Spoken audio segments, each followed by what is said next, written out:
At 9:40 p.m. on April 5, 1945, Sergeant James Hartwell crouched behind sandbags on Okinawa's southern perimeter, watching the darkness where Japanese infiltrators would come. 24 years old, 7 nights on Okinawa, 0 Japanese spotted after dark. 1st Battalion had lost 18 men to night attacks in 4 days. The Japanese moved like ghosts through the American lines. They carried grenades and bayonets. They knew exactly where to step, where to crawl, where to strike. American soldiers stayed in their foxholes after sunset and shot at anything that moved. It rarely helped. The Japanese had been training for night combat since the 1930s. They had feared war with the Soviet Union and knew they would need every tactical advantage they could get. By the time they reached the Pacific Theater, Japanese infantry could navigate complete darkness better than most American units could move in daylight. Hartwell's battalion had tried everything. Wires with tin cans, noisemakers strung on barbed wire, listening posts 100 yards forward. But Japanese infiltrators would slip past the sentries and appear inside the defensive perimeter. Command posts, ammunition dumps, field hospitals. Nowhere was safe after dark. Between August 1942 and April 1945, American forces in the Pacific had learned to dread nightfall. At Guadalcanal, the Japanese had used darkness to even the odds against superior American firepower. Small teams would penetrate deep into American positions, cutting communication lines and causing chaos. The psychological effect was devastating. Men became exhausted from fear. Unit cohesion broke down. Some soldiers shot at shadows, others froze and died. By Okinawa, the Americans had better tactics, better coordination, better artillery support, but they still could not see in the dark. The Japanese could not see either, but they did not need to. They had rehearsed their night attacks so thoroughly that they could execute them almost blind. They knew exactly how many steps to take before throwing a grenade, exactly where American defensive positions would be based on daylight reconnaissance. Hartwell had heard rumors about a new weapon, something from the Army Corps of Engineers, something that lets soldiers see at night. The Intelligence and Reconnaissance Platoon was supposed to get them first. Nobody knew if the rumors were true. On April 4th, a supply sergeant had delivered 3 wooden crates to battalion headquarters. Inside each crate was a modified M1 Carbine, but the carbine looked nothing like a standard weapon. It had a large cylindrical scope mounted on top, a bulbous infrared emitter underneath the stock, a pistol grip with a trigger switch, and a thick power cable that ran to a canvas backpack containing a lead-acid battery. The entire system weighed 28 pounds. Most soldiers who saw it laughed. It looked like something from a Buck Rogers comic strip, a ray gun from the 25th century. The official designation was Carbine, caliber .30 T3 with sniper scope M2, but everyone just called it the ray gun. If you want to see how Hartwell's ray gun worked in combat, please hit that like button. It helps us share more forgotten stories from the Second World War. And please subscribe if you haven't already. Back to Hartwell. 3 T3 Carbines for a battalion of 800 men. Hartwell got one. Private Kenneth Mills got another. Corporal Raymond Foster got the third. They received 15 minutes of instruction. Point the infrared emitter at the target, flip the switch on the pistol grip, look through the scope. Targets would appear in shades of green. Effective range, 70 yards. Battery life, approximately 4 hours. At 9:55 p.m. on April 5th, Hartwell switched on his infrared emitter for the first time. The scope showed him a greenish landscape that extended into the darkness. He could see terrain features, vegetation, the edge of a destroyed building 70 yards away. He had never seen anything like it, and he had no idea if it would actually work when the Japanese came. The first Japanese infiltrator appeared in Hartwell's scope at 10:18 p.m., a greenish figure moving through brush 60 yards out. Then another, then 3 more. They were advancing in a loose line toward the battalion perimeter. Hartwell could see their weapons, could see exactly how they moved, could count them. He had spent 7 nights on Okinawa firing blindly at sounds. Now he could see the enemy as clearly as if someone had turned on stadium lights. The infrared emitter projected invisible light that only his scope could detect. The Japanese had no idea they were illuminated. Hartwell aimed at the lead infiltrator, squeezed the trigger. The carbine fired a single shot. The figure dropped. The other infiltrators froze. They had no idea where the shot came from. No muzzle flash in the darkness. The T3 Carbine had no flash suppressor yet. Engineers were still designing it. But in the scope's green image, Hartwell could see the confusion on the Japanese faces. He fired again. Another figure fell. The remaining infiltrators scattered. 2 ran left. 1 dove into a shell crater. Hartwell tracked the movement through his scope and fired 3 more rounds. 2 more Japanese soldiers went down. The survivor in the crater stayed motionless. Private Mills opened fire from a position 40 yards to Hartwell's left. His T3 Carbine cracked twice. Then silence. Hartwell scanned his sector through the scope. Nothing moved. He could see the bodies clearly, could see the crater where the last infiltrator was hiding, could see terrain features that would have been invisible without the infrared system. At 10:35 p.m., Corporal Foster reported 6 Japanese down in his sector. Mills reported 3. Hartwell had 5 confirmed. 14 enemy soldiers killed in 17 minutes. 0 American casualties.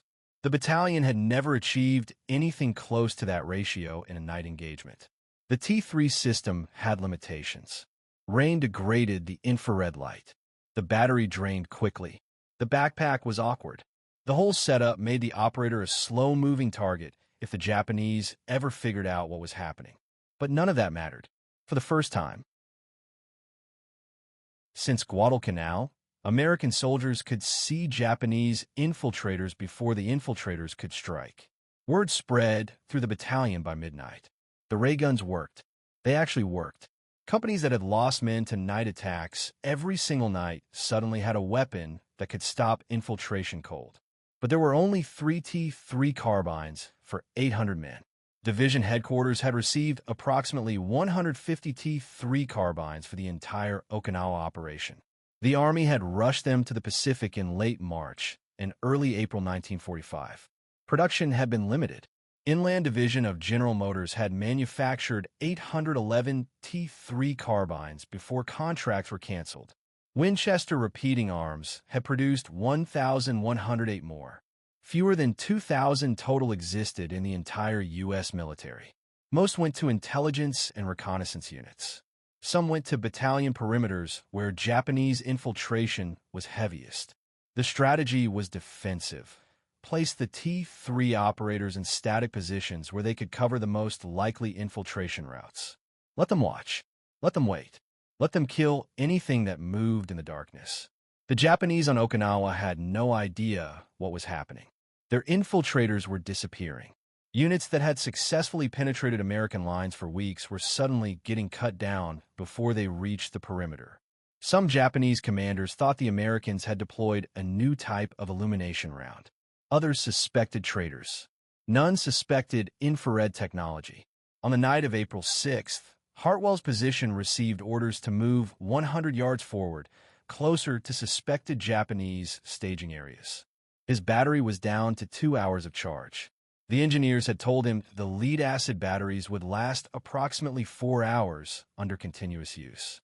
He had been running his infrared emitter intermittently to conserve power, but he knew that somewhere out in the darkness, more Japanese infiltrators were preparing to move, and this time they would be walking straight into his field of fire. The T3 Carbine required technology that had not existed 5 years earlier. Engineers at Bell and Howell Company in Chicago and Cornell wwii Electric Corporation in New Jersey had developed the infrared scope under contracts from the Army Corps of Engineers. The system used an image converter tube that transformed invisible infrared light into a visible green image. A 6-volt battery powered a converter that stepped voltage up to 4,250 volts. That voltage energized the image tube's internal components. The physics were complex, but the result was simple. Infrared light bounced off targets and entered the viewing scope. An electronic process converted that light into electrons. Those electrons struck a phosphorescent screen. The screen glowed green wherever electrons hit it. The soldiers saw a green image of everything the infrared emitter illuminated. Nobody had ever deployed anything like it in combat. The Germans had experimented with infrared sights on the Eastern Front. Their Zielgerät 12-29 Vamper system weighed 33 pounds and saw limited use. The Japanese had no infrared capability at all. American scientists had developed the technology specifically to counter Japanese night infiltration tactics that had terrorized U.S. forces since Guadalcanal.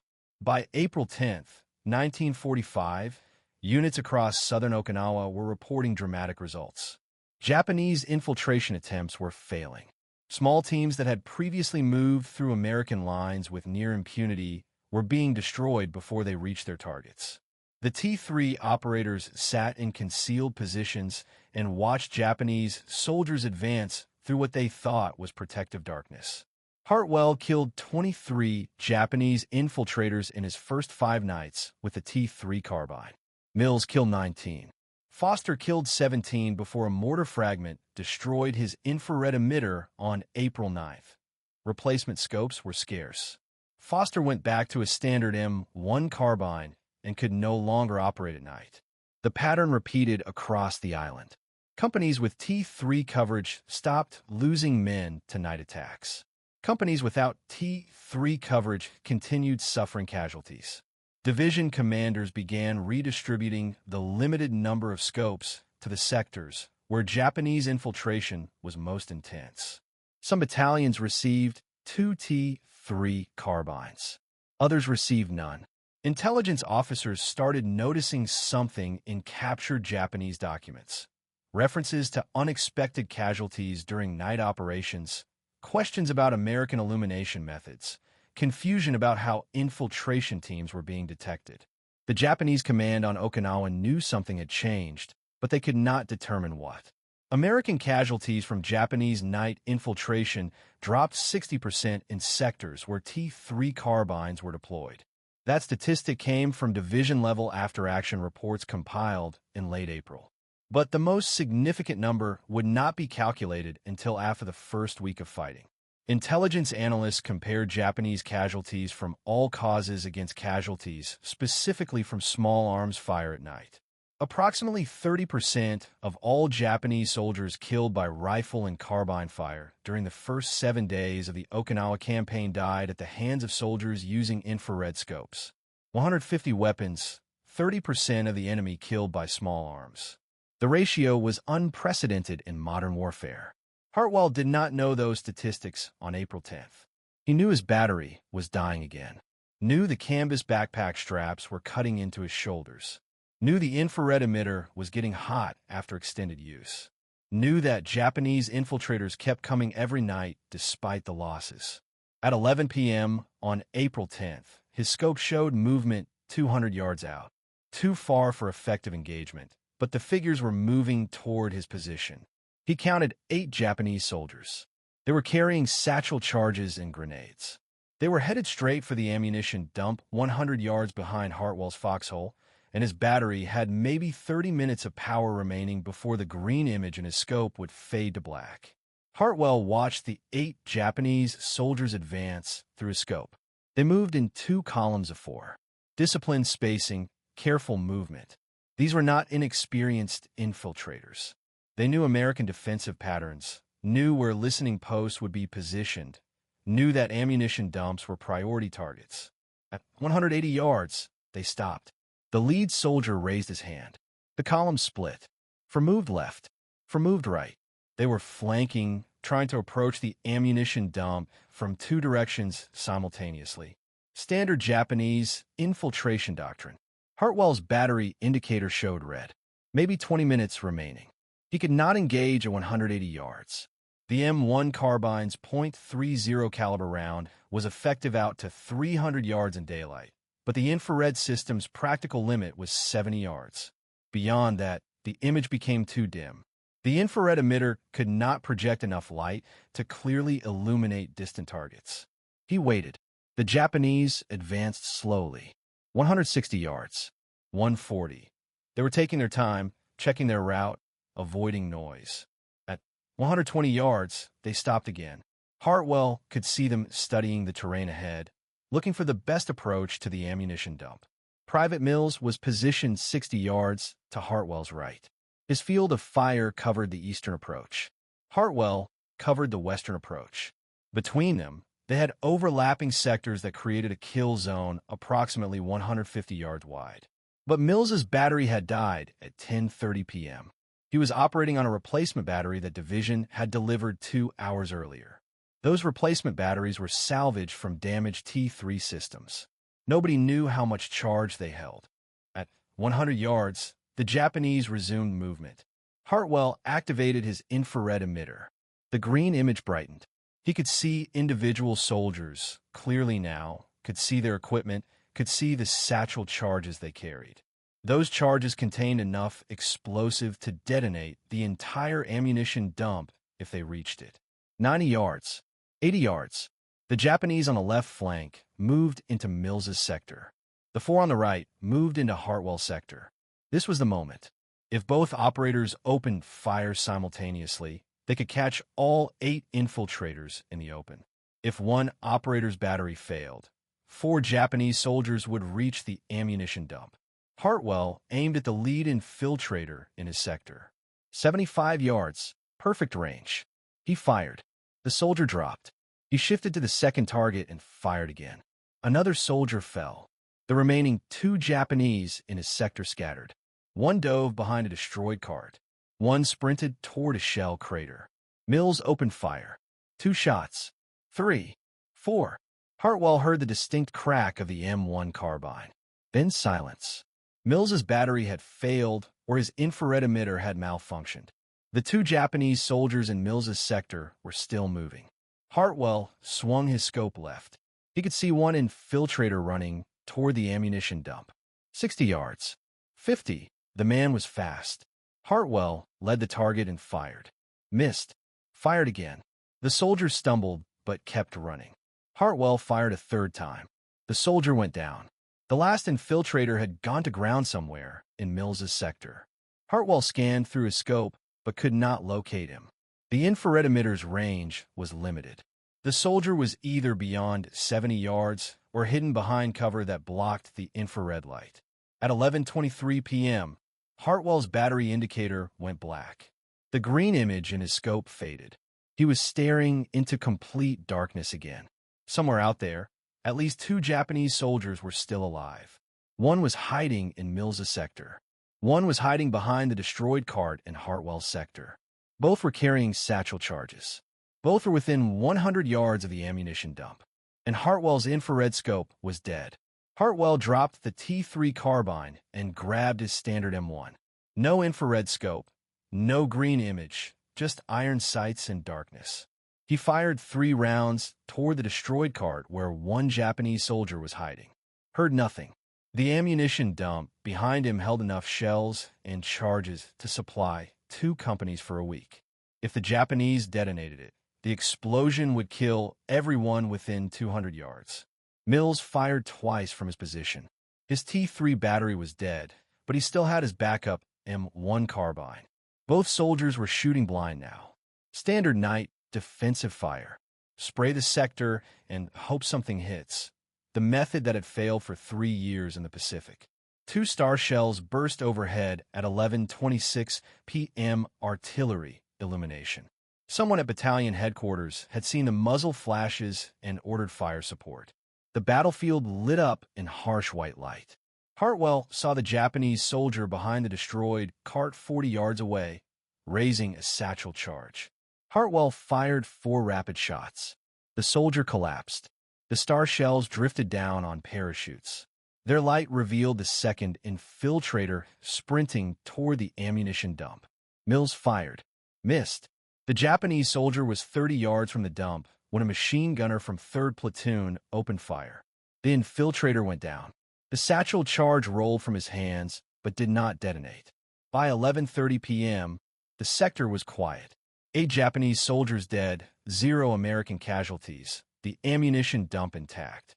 But the engagement had required star shells, machine gun support, and 2 soldiers firing blind after their T3 batteries failed. Without the infrared scopes, the Japanese would have reached the dump. Engineers delivered fresh batteries to Hartwell's position at 2 o'clock on April 11th. The batteries came from Supply Depot that had received them 3 days earlier. Each battery weighed 11 pounds. Each provided approximately 4 hours of operation. Division had 200 spare batteries for 150 T3 Carbines across the entire Okinawa front. The math was simple. Not enough batteries, not enough scopes, not enough anything. But the T3 system was producing results that no other weapon could match. By mid-April, Japanese infiltration casualties had dropped to levels not seen since the Americans landed on Okinawa. Intelligence reports from captured documents showed Japanese confusion about American night fighting capabilities. Some Japanese units reported that Americans had developed new illumination techniques. Others reported invisible sentries who could detect movement in complete darkness.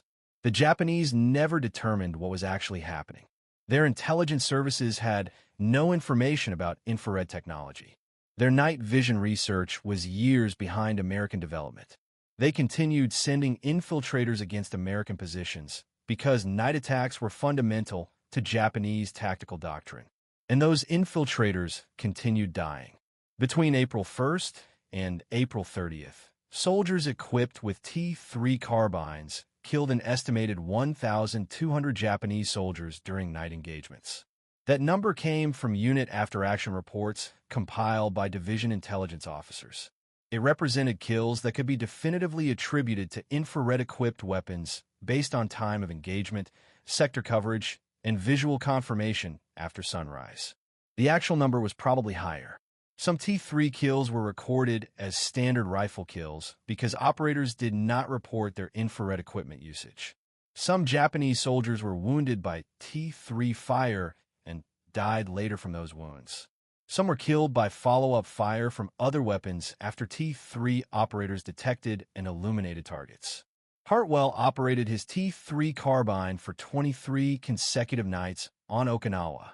He killed 41 confirmed Japanese infiltrators, lost 3 batteries to water damage during heavy rain, replaced his infrared emitter once after the mounting bracket cracked, watched Mills take a grenade fragment to the shoulder on April 19th and get evacuated, watched new operators receive T3 carbines with 15 minutes of training and go straight into night defensive positions.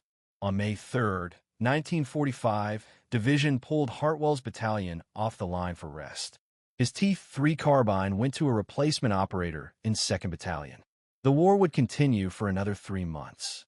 The infrared scopes would continue killing Japanese soldiers every single night, and Hartwell would spend the rest of his life trying to explain to people what it felt like to see in the dark when everyone else was blind. The T3 Carbine program began in September 1943.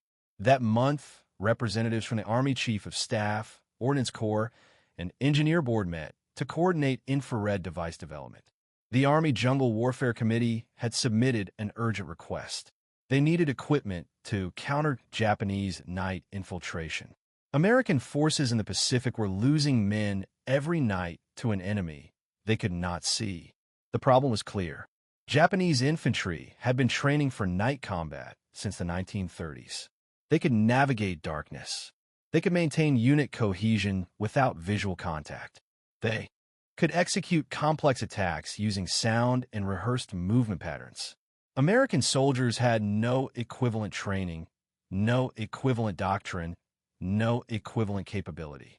Standard American night defensive tactics involved staying in foxholes and shooting at anything that moved. Artillery fired illumination rounds that revealed Japanese positions but also silhouetted American defenders. Searchlights mounted on ships provided some coverage near beaches but were useless inland. Radar could detect aircraft but not individual soldiers. The technology gap was killing Americans every single night. Engineers have been researching infrared systems since the early 1940s. The National Defense Research Committee had coordinated work between multiple contractors. RCA Laboratories in New Jersey developed the image converter tube. Other companies worked on infrared emitters, power supplies, and optical systems. By late 1943, the components existed. They needed a weapons platform. The M1 Garand rifle was too heavy. Adding a scope, emitter, and battery pack would make it unusable. The M1903 Springfield had the same problem. Submachine guns lacked the range and accuracy needed for night engagement. The M1 Carbine emerged as the best option. It was light, semi-automatic, accurate enough out to 200 yards, and it fired a .30 caliber round that could kill at the ranges where infrared systems would be effective. The Ordnance Department had already been testing a telescopic-sighted carbine variant designated M1E7. That program started in June 1943 to evaluate the carbine as a lightweight sniper rifle. Results were disappointing for daylight sniping, but the M1E7's integral scope mount design was perfect for mounting infrared equipment. Inland Division of General Motors received the contract to develop the infrared-equipped carbine. They modified the M1E7 receiver to accept the mounting hardware for the infrared scope. They redesigned the stock to accommodate the infrared emitter underneath the barrel. They added a pistol grip with a switch to control the infrared light. The resulting weapon was designated T3. Testing began at Aberdeen Proving Ground in early 1944. Engineers evaluated different battery configurations, different emitter designs, different scope mounting systems. The goal was 70 yards of effective range. Anything less would be tactically useless. Japanese infiltrators typically moved within 50 to 100 yards of American positions before launching attacks. The entire program was classified secret. The War Department did not want information about infrared capabilities reaching Japanese intelligence. Production facilities received security restrictions. Personnel underwent background checks. Even the factories manufacturing components did not know the complete system design. Bell and Howell built scopes. Cornell Dubilier built power supplies. Inland built carbines. Final assembly happened at secure locations. Limited procurement authorization came through on February 17, 1944. Inland received a contract for 1,700 T3 carbines.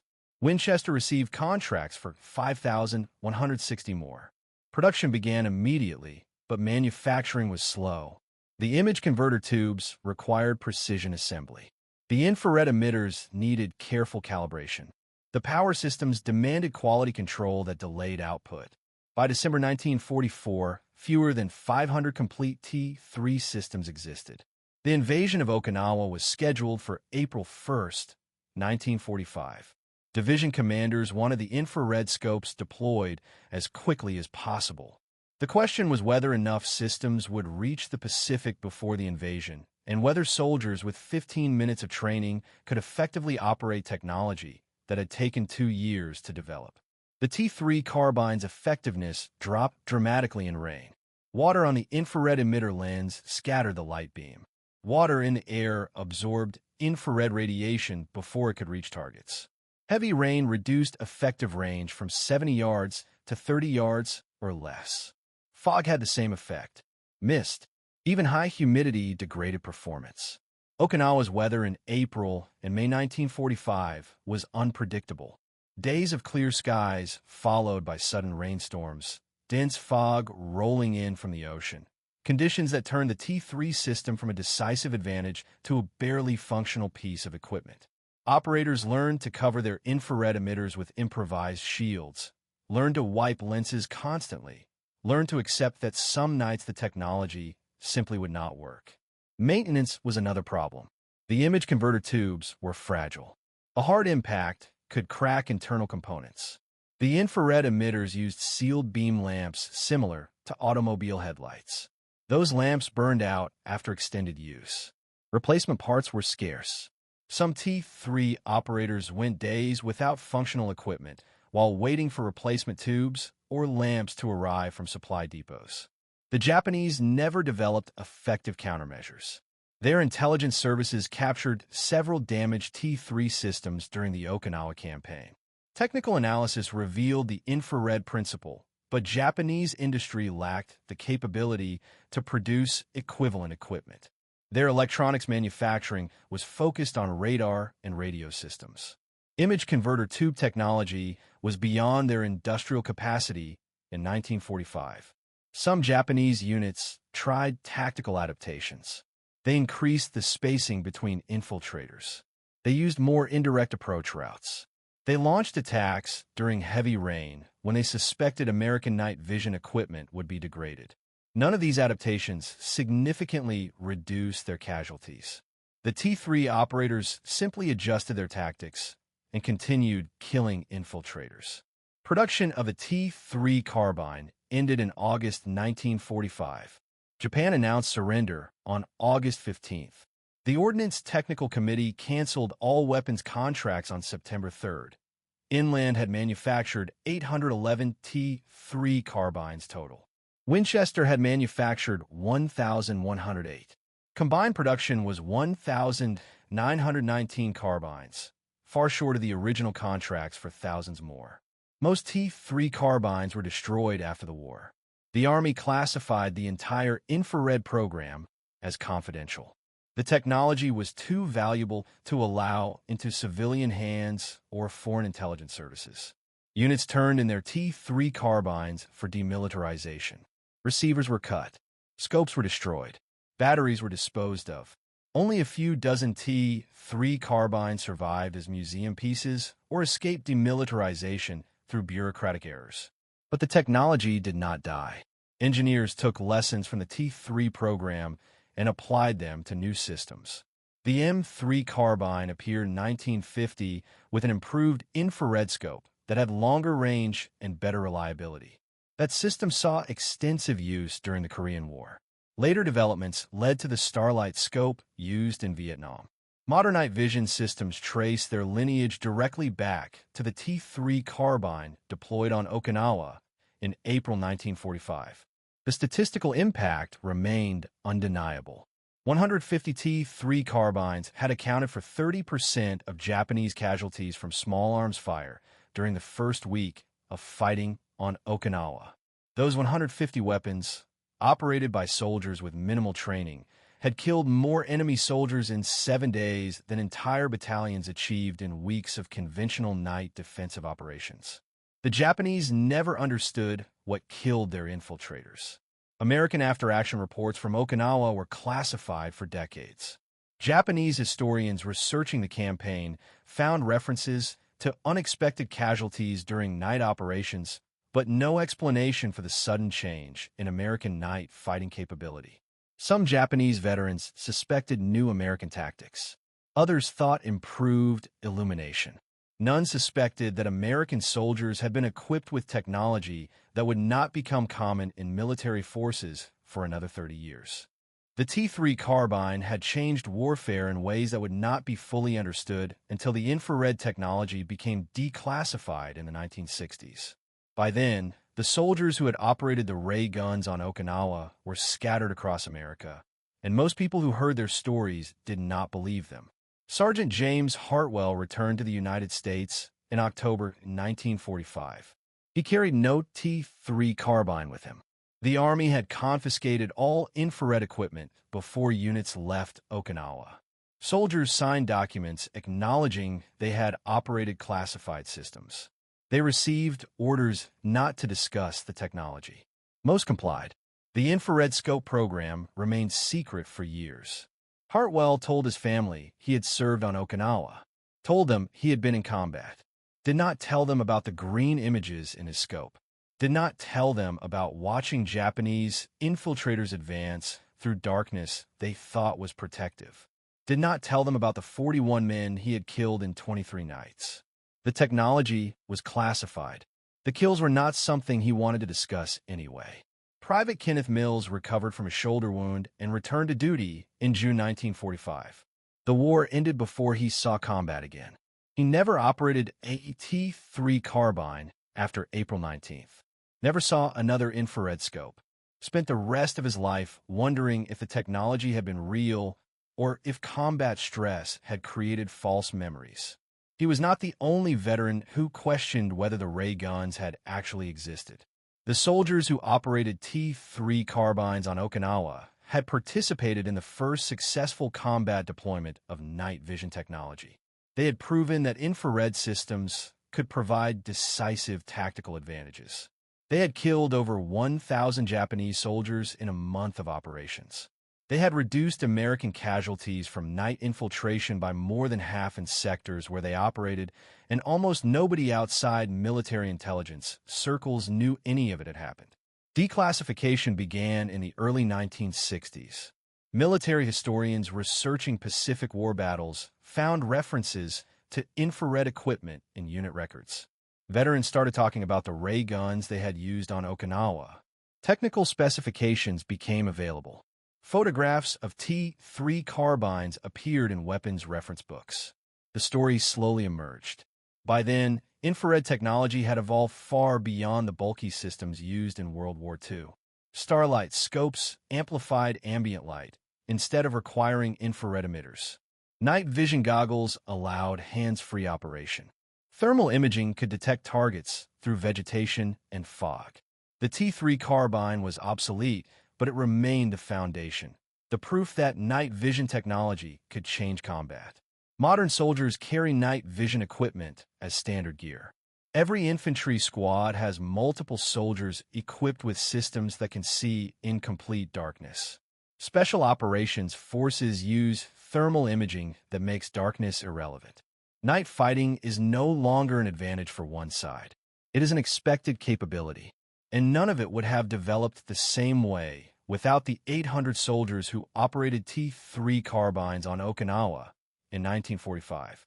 The Japanese soldiers who died to infrared-equipped weapons never knew what killed them. They followed their training. They used tactics that had worked since Guadalcanal. They moved through darkness that had always protected them. And they died because American engineers had developed technology that turned night into day, technology their commanders did not know existed until it was too late. If this story moved you the way it moved us, do me a favor, hit that like button. Every single like tells YouTube to show this story to more people. Hit subscribe and turn on notifications. We're rescuing forgotten stories from dusty archives every single day. Stories about soldiers and engineers who saved lives with infrared scopes and courage. Real people, real heroism. Drop a comment right now and tell us where you're watching from. Are you watching from the United States, United Kingdom, Canada, Australia? Our community stretches across the entire world. You're not just a viewer. You're a part of keeping these memories alive. Tell us your location. Tell us if someone in your family served. Just let us know you're here. Thank you for watching. And thank you for making sure Hartwell and the T3 operators don't disappear into silence. These men deserve to be remembered, and you're helping make that happen.